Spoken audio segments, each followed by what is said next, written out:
So good morning guys. और 10 मई के current affairs के वीडियो में हमारा पहला प्रश्न है, हाल ही में किस राज्य सरकार ने प्रवासी राहत मित्र एप्लीकेशन को लॉन्च किया है? तो सही उत्तर होगा ऑप्शन ए, उत्तर प्रदेश सरकार ने। तो अभी उत्तर प्रदेश सरकार ने प्रवासियों को राहत देने और उन्हें सरकारी योजनाओं का फायदा देने के लिए प्रवासी राहत मित्र नाम से एक एप्लीकेशन को लॉन्च किया है। इस एप्लीकेशन को प्रवासियों के स्वास्थ्य पर नजर रखने के लिए यूनाइटेड नेशन डेवलपमेंट प्रोग्राम के साथ मिलकर तैयार किया गया है। इसके अलावा उनकी स्किल्स के अकॉर्डिंग नौकरी सर्च करने के लिए उनका डेटा कलेक्ट करेगा ये, और उनके कल्याण के लिए योजनाएं तैयार करने में भी इस एप्लीकेशन की मदद ली जाएगी। अब बात उत्तर प्रदेश की है तो ये रहा मैप में उत्तर प्रदेश। कई बार मैं आपको बता चुका हूं, कैपिटल इसकी क्या है? लखनऊ है।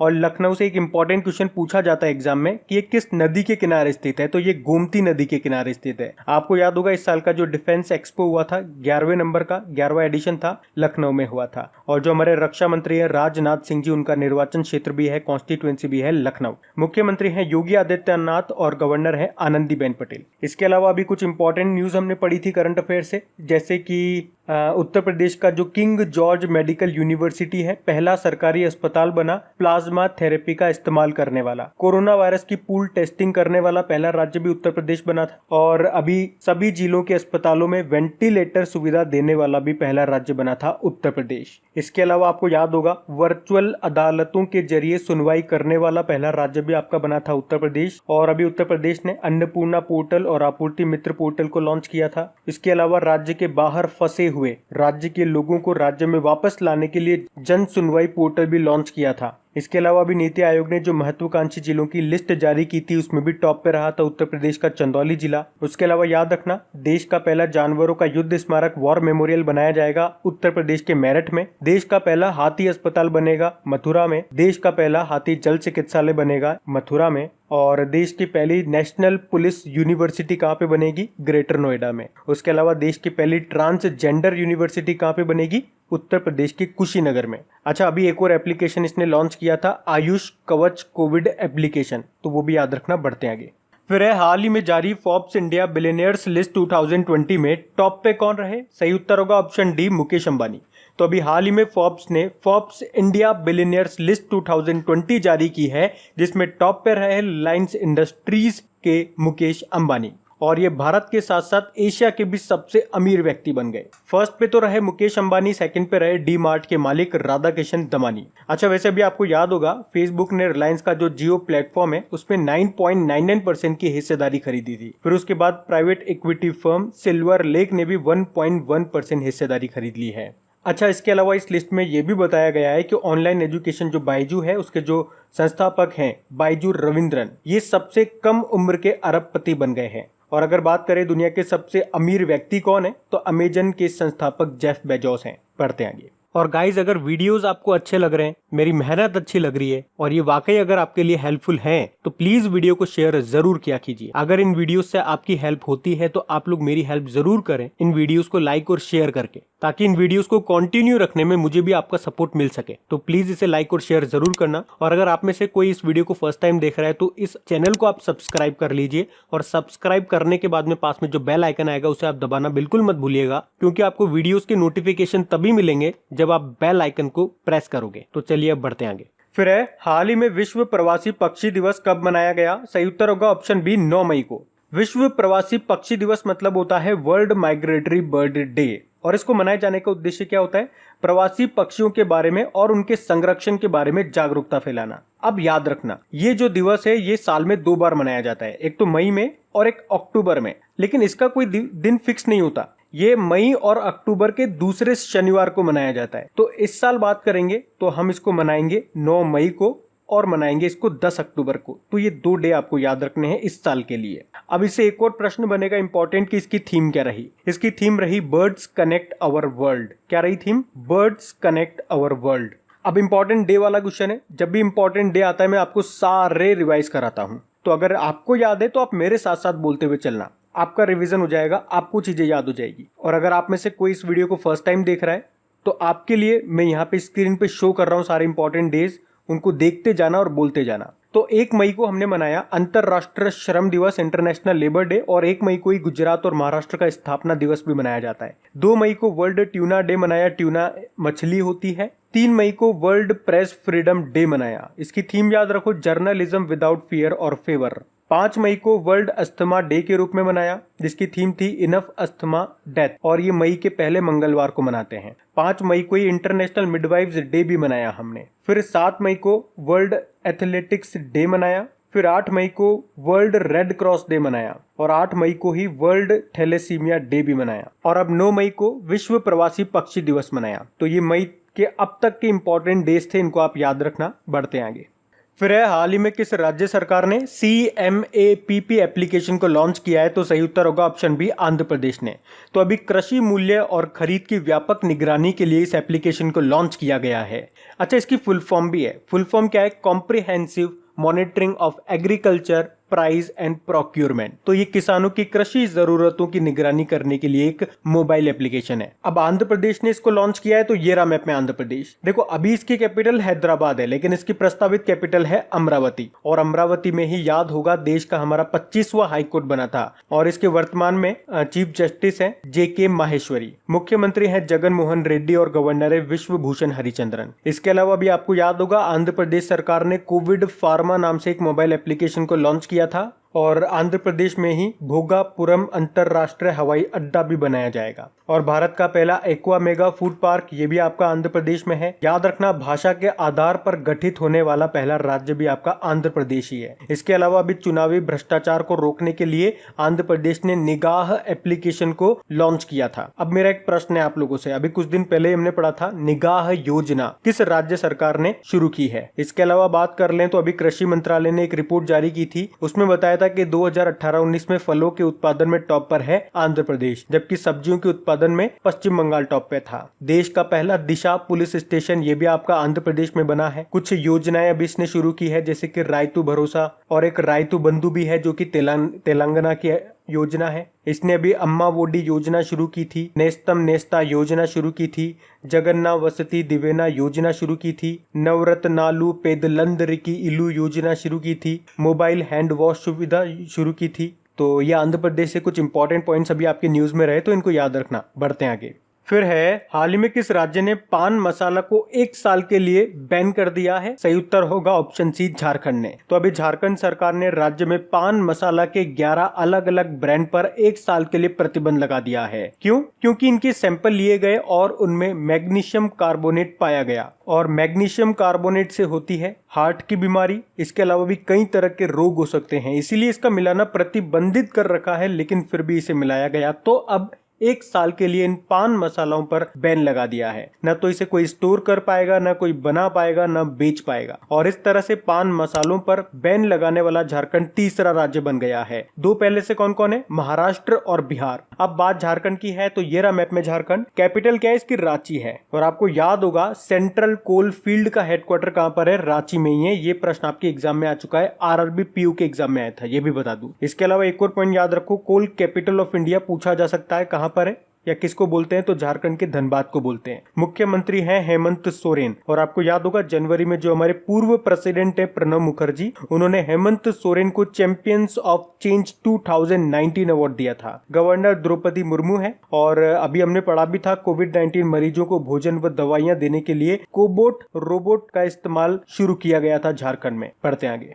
फिर है, हाल ही में भारतीय मौसम विभाग ने अपने मौसम पूर्वानुमान में किन क्षेत्रों को शामिल किया है? सही उत्तर होगा ऑप्शन सी, उपयुक्त दोनों, यानी कि मुजफ्फराबाद और गिलगिट बाल्टिस्तान। तो भारतीय मौसम विभाग ये भारत में मौसम का पूर्वानुमान करता है कि बारिश कब होगी, कहाँ पे ज्यादा होगी, कम होगी, कैसा मौसम रहेगा। तो अब इसने गिलगिट बाल्टिस्तान और मुजफ्फराबाद इनको भी अपनी मौसम पूर्वानुमान सूची में शामिल कर लिया है। ये दोनों क्षेत्र आपको बता दूं POK में आते हैं, पाकिस्तान ऑक्यूपाइड कश्मीर, यानी कि जो हमारे रीजन है, और इलीगल तौर पे पाकिस्तान ने उन पे कब्जा कर लिया है। तो इनको सूची में शामिल करने का उद्देश्य यही है कि पाकिस्तान को बता देना कि भैया ये हमारे क्षेत्र हैं। अब बात हुई है भारतीय मौसम विभाग यानी कि इंडियन मेट्रोलॉजिकल डिपार्टमेंट की। स्थापना इसकी हुई थी 1875 में। हेडक्वार्टर नई दिल्ली में है, और इसके अध्यक्ष का नाम बहुत इंपॉर्टेंट है। अध्यक्ष का नाम है मृत्युंजय महापात्रा, और इन्हीं को कहते हैं साइक्लोन मैन ऑफ इंडिया। ये आप याद रखना। बढ़ते आगे। फिर है, हाल ही में मेरिलबॉर्न क्रिकेट क्लब के अध्यक्ष के रूप में किसके दूसरे कार्यकाल के लिए सिफारिश की गई है? तो सही उत्तर होगा ऑप्शन सी, कुमार संगाकारा। मतलब अभी तक जो मेरिलबॉर्न क्रिकेट क्लब के अध्यक्ष थे, दोबारा से उन्हीं को अध्यक्ष बनाया जाएगा। कुमार संगकारा तो ये श्रीलंका के पूर्व कप्तान हैं जिन्होंने कुछ समय पहले ही संन्यास ले लिया था। और आपको याद होगा 2019 में ये मेरिलबॉर्न क्रिकेट क्लब के पहले गैर ब्रिटिश अध्यक्ष बने थे। गैर ब्रिटिश को बोलेंगे नॉन ब्रिटिश अध्यक्ष। और ये प्रश्न काफी बार एग्जाम में पूछा भी गया था। और अभी इनका कार्यकाल समाप्त होने वाला है तो दोबारा से इनको अध्यक्ष बनाया जाएगा, तो इनका नाम ध्यान रखना। बाकी ग्रीम स्मिथ की बात करेंगे, ये अभी साउथ अफ्रीका क्रिकेट बोर्ड के नए डायरेक्टर बने थे। और आपको याद होगा ये जो साउथ अफ्रीका के पूर्व कैप्टन है ग्रीम स्मिथ, इनके साथ टिम मे को मेरिलबॉर्न क्रिकेट क्लब का मानद आजीवन सदस्य चुना गया था पिछले साल। मेरिलबॉर्न क्रिकेट क्लब से सिंपल सा याद रख लो, इसका हेडक्वार्टर लंदन में है। बढ़ते आगे। फिर है, हाल ही में किस कंपनी ने इंडियन स्टील एसोसिएशन की सदस्यता छोड़ने की घोषणा की है? तो आंसर होगा ऑप्शन है टाटा स्टील ने। तो अभी टाटा स्टील ने इंडियन स्टील एसोसिएशन की सदस्यता छोड़ने की घोषणा की है। और इसी के साथ टाटा स्टील के जो एमडी सीईओ हैं, कौन? टीवी नरेंद्रन, उन्होंने इंडियन स्टील एसोसिएशन के अध्यक्ष के पद से इस्तीफा दे दिया है। अब टाटा स्टील की बात है तो इसकी स्थापना कब हुई थी? 1907 में। किसने की थी? जमशेदजी टाटा ने। हेडक्वार्टर मुंबई में है और इसके चेयरमैन है नटराजन चंद्रशेखरन। अच्छा, टाटा से कुछ और क्वेश्चन मैं आपको बताता हूं। अभी रक्षा मंत्रालय ने 37 एयरफील्ड के आधुनिकीकरण यानी कि उनके मॉडर्निफिकेशन करने के लिए टाटा पावर के साथ समझौता किया था। टाटा पावर से भी आपको 2 पॉइंट याद आए होंगे। अभी कुछ समय पहले इसके ब्रांड एम्बेसडर बने थे कौन? शार्दुल ठाकुर। और टाटा पावर ने सोशल इनोवेशन यानी कि सामाजिक नवाचार के लिए एडिसन पुरस्कार भी जीता था। उसके अलावा एक और प्रश्न मैं आपको बताता हूं। अभी टाटा ग्रुप ने फार्मेसी कंपनी है एक जेनेरिक आधार, उसमें 50% की हिस्सेदारी को खरीद लिया है। ये जो जेनेरिक आधार कंपनी है इसके फाउंडर हैं मात्र 18 साल के अर्जुन देशपांडे। और ये जेनेरिक आधार ये ऑनलाइन से भी सस्ती मेडिसिन प्रोवाइड करती है। तो ये एक क्वेश्चन में 3 क्वेश्चन मैंने आपको बताया, इनको ध्यान रखना। बढ़ते आगे। फिर है, हाल ही में मूडीज ने वित्त वर्ष 2020-21 में भारत की जीडीपी ग्रोथ रेट घटा करके कितना कर दिया है? सही उत्तर होगा ऑप्शन ए 0%। तो अभी मूडीज ने वित्त वर्ष 2020-21 के लिए भारत की जीडीपी ग्रोथ रेट का अनुमान घटा करके 0% कर दिया है। अच्छा, ध्यान रखना, ये वित्त वर्ष फाइनेंशियल ईयर 2020-21 की बात हो रही है। आपको याद होगा अभी कुछ समय पहले इसने वित्त वर्ष 2019-20 के लिए भारत की जीडीपी ग्रोथ रेट को घटा करके 0.2% कर दिया था। और अब वित्त वर्ष 2020-21 के लिए 0% कर दिया है। अच्छा, 0% से आपको कुछ और भी याद आया होगा। अभी इंटरनेशनल मॉनेटरी फंड ने वित्त वर्ष 2019-20 के लिए एशिया की जीडीपी ग्रोथ रेट 0% रहने का ही अनुमान लगाया था। अच्छा, इसके अलावा अभी जो भी न्यूज में रहे थे आपके ऑर्गेनाइजेशंस जिन्होंने भारत की जीडीपी ग्रोथ रेट का अनुमान लगाया था, वो सभी अपडेटेड लिस्ट मैं आपको यहाँ पे प्रोवाइड कर रहा हूँ। तो आज तक की ये बिल्कुल अपडेटेड लिस्ट है और आगे अगर इसमें कोई चेंजेस आते हैं तो आप डेली करंट अफेयर्स पढ़ते रहें, आपको अपडेटेड लिस्ट मिलती रहेगी। बढ़ते हैं आगे।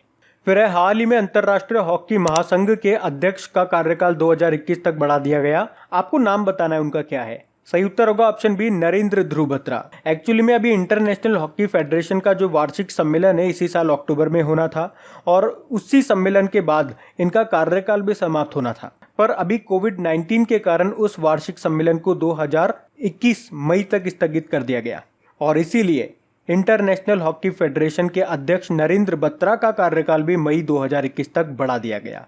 बाकी श्रीकांत माधव वैद्य की बात करेंगे, अभी इंडियन ऑयल कॉरपोरेशन के चेयरमैन बने। कपिल देव त्रिपाठी राष्ट्रपति रामनाथ कोविंद जी के सचिव बने और संजय कोठारी ये मुख्य सतर्कता आयुक्त चीफ विजिलेंस कमिश्नर बने। अच्छा, एक प्रश्न पूछूंगा मैं आप लोगों से, आप बताओ सतर्कता आयुक्त विजिलेंस कमिश्नर कौन बने थे? चलो आपके लिए क्वेश्चन को और इजी करता हूं, मैं आपको इसके ऑप्शन दे देता हूं। आपके ऑप्शन है या तो दिलीप कुमार पटेल बने थे या फिर सुरेश कुमार पटेल बने थे। अब बता दो आप। बढ़ते हैं आगे। फिर है, हाल ही में भारत ने कोकिंग कोल के क्षेत्र में किस देश के साथ समझौता किया है? सही उत्तर होगा ऑप्शन बी रशिया के साथ में।